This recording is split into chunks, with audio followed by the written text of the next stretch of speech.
Sikop ang tulo ka mga suspitsado sa gipagayong plan operasyon sa drug buy bust sa managlahing barangay sa Magsaysay, Misamis Oriental. Ang hiniusang puwersa sa Philippine Drug Enforcement Agency Region 10 ang TEM Misamis Oriental, ihumasab ang RPDEO Region 10 ug ihumasab ang 4th ID Military sa nipuwersa kining bidakop sa mga high value target ug sumala ni PDEA Region 10 Misamis Oriental Provincial Officer Expedito Cardula Jr. nga ang usa sa nasikop si alias Mikmik 38 anyos sa Purok 1 Mauswagon Barangay Kibungsod. Alias Mikmik, siya ang atong nadakpan sa Barangay Kibungsod, edad og 38.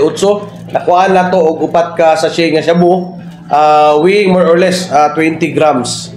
Nakuhaan po na to ni siya og drug paraphernalia. Samtang dakpan sab ang regional target sa Purok 5 Barangay Artadi si alias Antims 48 anyos din na nakonpiska ang upat ka mga dagkong pakiti sa gituang shabu.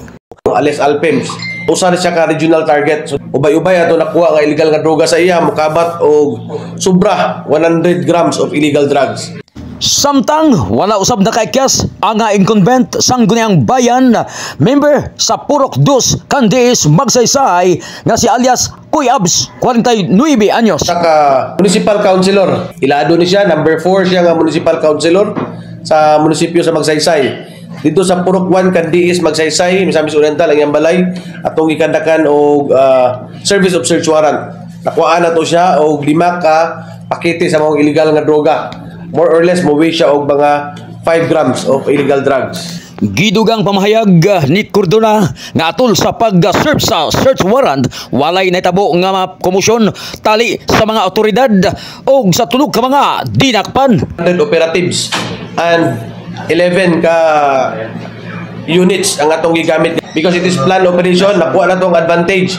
Wala na ito natagaan og opportunity nga musukol. Mao man na usa sa itong mga plano nga na element of surprise. Kaya dili ta gusto nga na may tabo sa ila or di ka natagaan og opportunity nga mo fight back sa atua because we want to bring them in court para tubagon nila ang pagsupak nila sa ilang involvement sa mga illegal nga droga. Sa pagkakaroon, under custody na ang tulo ka mga dinakpan sa PDEA Region 10 o pagasakaan sila sa kaso nga sa pagsupak sa Republic Act 9165 o Comprehensive Dangerous Drug Act of 2002. Naghatod sa komprehensibong balita, kini si Ed Casinas, dini lamang sa Ed Casinas TV.